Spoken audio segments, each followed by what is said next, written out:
one of the privileges of being white is that when I would get, and female, is anytime I encountered police as an adolescent, I was mouthy.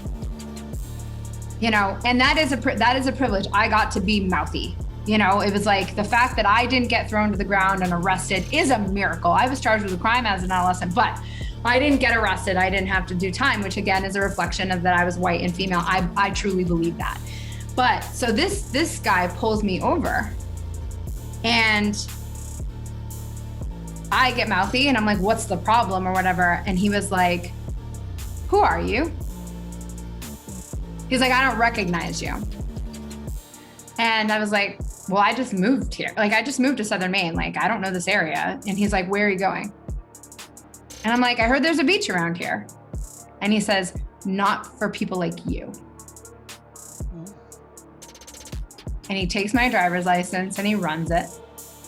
And he comes back and he says, you are gonna turn your car around and you are gonna leave. And you are never gonna come back here again. He's like, and I'm gonna follow you until you've crossed the border of my town. I, am in a beat up used car. I'm barely 18 years old. I'm dressed like somebody who, comes from working class, lower, whatever, Maine, which is not, I'm not dressed nice. I don't have anything nice, right? And I was gonna go to their beach. How dare I? And he did exactly what he said. He, in his police car, followed me all the way until I crossed. You know how tempted I was to turn back around? And I was so tempted. I was so tempted, but he actually managed to make it so clear to me. I was so humiliated. I was so humiliated. Everything about the way he treated me let me know that I was less than human in his eyes. And so when people say about racism from the police, and then whether it's that they say it's real or not, what I try to get them to explain is that you don't know what it's like until you've experienced somebody in a position of power with a weapon telling you that you are gonna do this right now.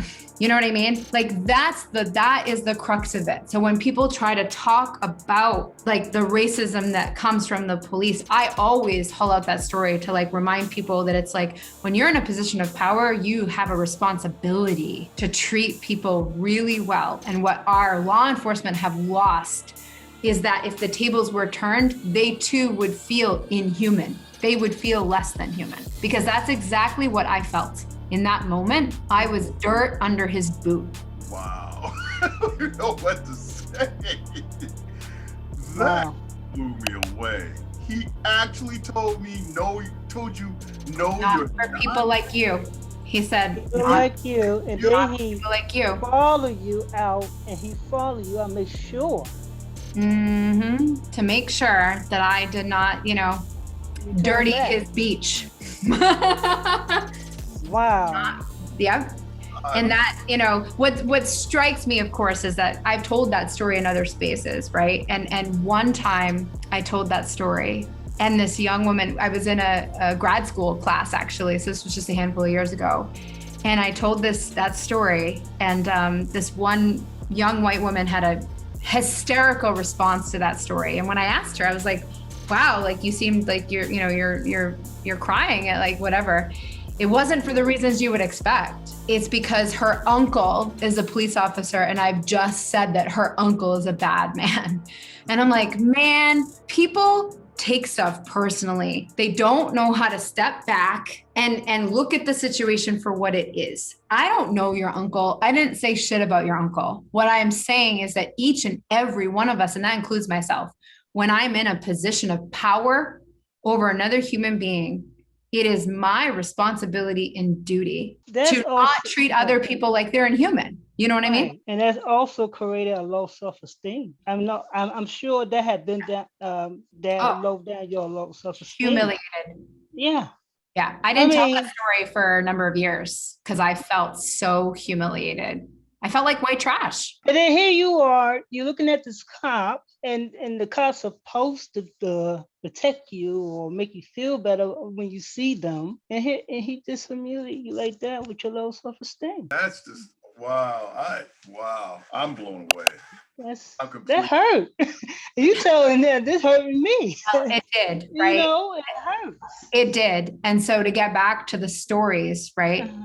When someone commits an act of violence, that act of violence is years and years and years of the making. And how is that connected to this? It's connected to the repetitive, like scratches, like that, right? Like that hurt me, that humiliated me, that degraded me, that made me feel dehumanized. So imagine having multiple experiences like that throughout your life. And at some point,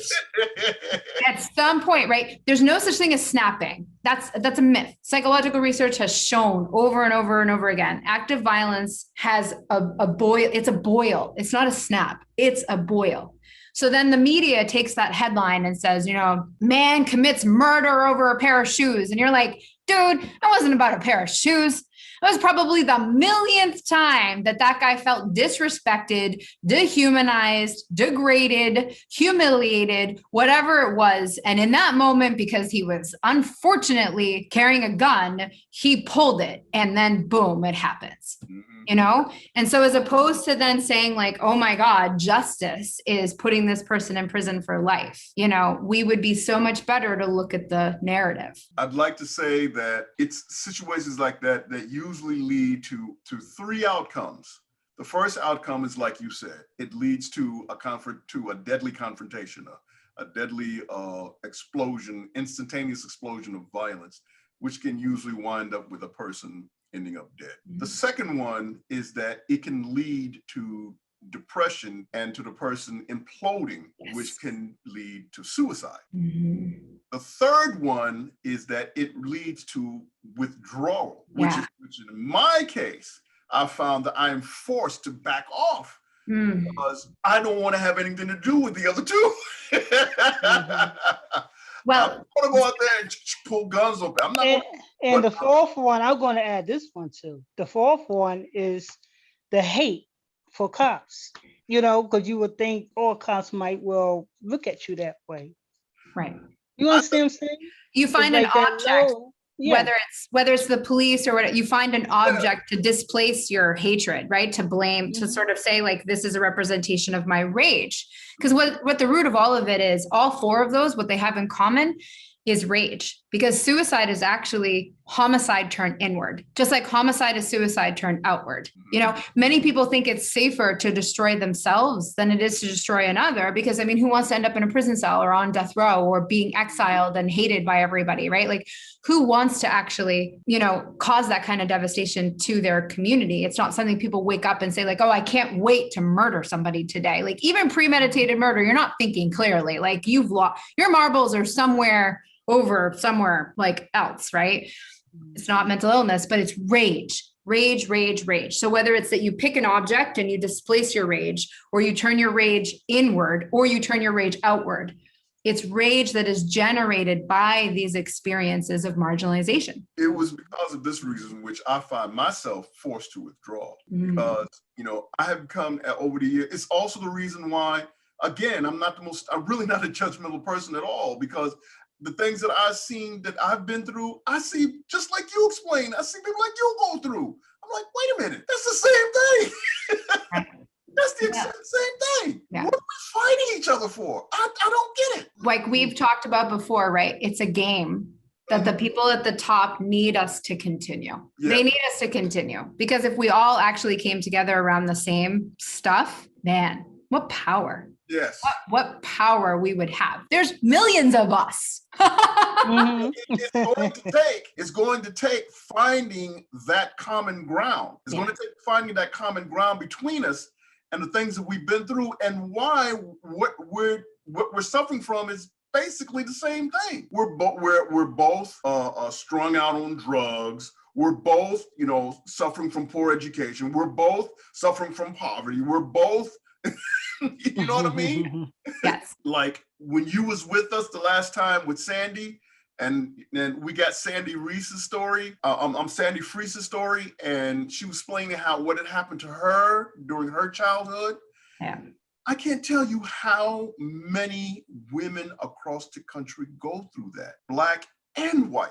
So, and now you have this insane explosion and all of these women all over the country that are disappearing. They're being kidnapped, and they're being sex trafficked and just disappearing from everywhere. And it's not just, it's happening to a lot to us, but it's happening to you too.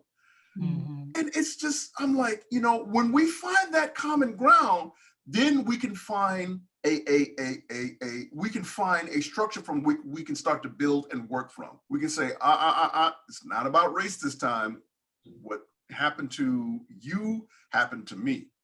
You know what I mean? You can immediately take race out of it because you say, that same thing happened to me too. And you begin to see, just like you said, Brashani, it really is about class, and it's about mental and emotional manipulation.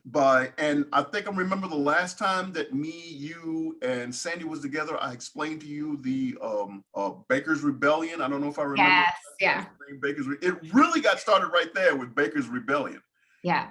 And that's where they started to put white people against Black people. It started right after that. It's been working. Now you see they're trying to turn Chinese against Black people. They're trying to do the same thing. It's the same conquer and divide mentality.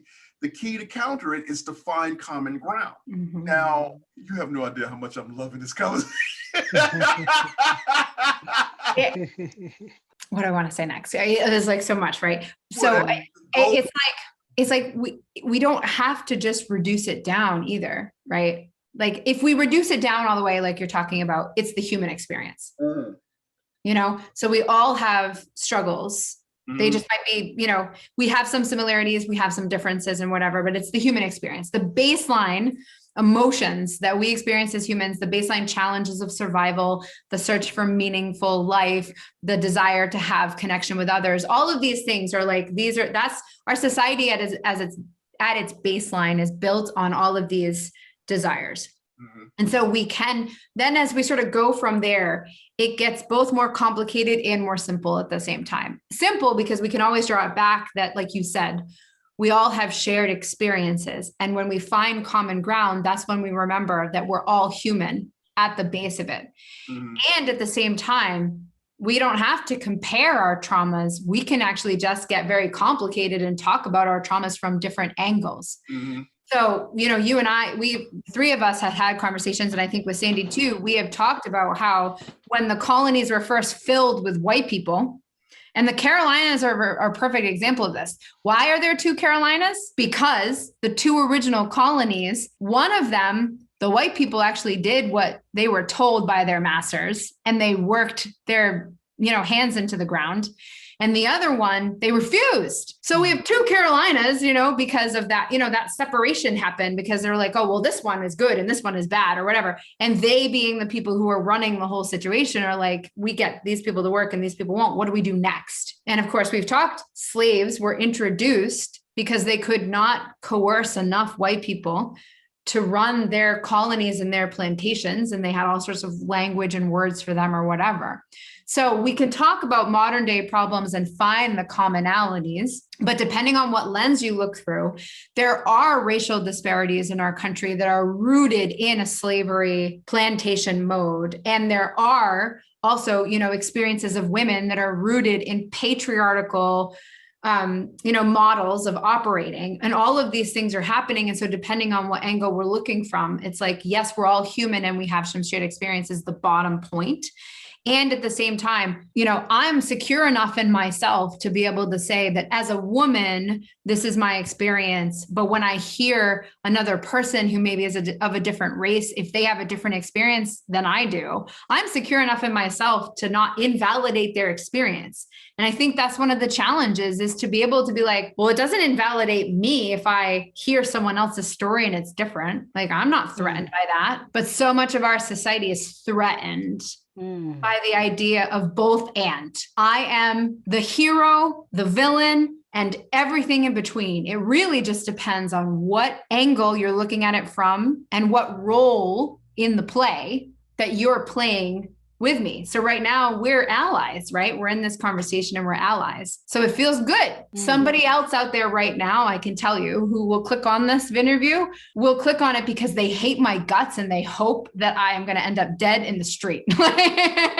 Because from their perspective, I'm the villain. You know, and something that I have done is deserving of some sort of justice, you know, or whatever, you know, that is, and that is life. And I think the mistake that we make is either relying on that perception to change. I don't care about that perception. That's your problem, not mine. That's none of my business what you think about me. But what I do within myself, like, is it in line with my values, what I stand for, what I believe? Am I moving in as authentic and genuine way as possible? I'm sorry, I get on tangents. You all get me on tangents. I think it's your fault. No, I'm just kidding. No. We love it. Yeah, it's I'm like, damn, I clearly love listening to my own voice. it's good. I'm like, wow. This is what the Hustlers Corner New York City is We all want to hear about. all of that. Real talk, real truth. Real talk. Break it down. Let's get down to the nitty gritty and get down to the heart of it and find this is how we find the real answers. Yeah. When we genuinely come together and share genuine experiences in an effort to find genuine answers. But we're not going to do it if we don't come to the table and come and tell the truth as it is. It's true. What we've been through, but what's inside of us. And you'll find it's pretty much the same thing. This is Perry O'Duff saying thank you for taking the time to come and check out our show. And as always, if you are a person who was wrongly incarcerated for a crime you didn't commit, come share your story on the Hustlers Corner New York City Victims of the System series. If you are a person who is self-reformed and you are now active in the community to better the conditions, come share your story on the Hustlers Corner New York City Legends of the Hood series. If you're a struggling performing artist looking to build her brand and her career in the music or the performing arts industry, come share your story on the Hustlers Corner New York City On the Grind series. If you are a Black business, a Black-owned business, and you're looking to get your story out there, as well as a place to showcase your products, come share your story on the Hustlers Corner New York City Black Business Movement series. If you are a woman who's been through traumatic times and you're looking to share your story of how you overcame those traumatic times, please come share your story on the Hustlers Corner New York City Lipstick Stories series. And as always, if you like the show, please show your love. Hit that like button, share, don't forget to leave a comment, and most of all, subscribe. Thank you. Looking forward to seeing you join us again. Peace.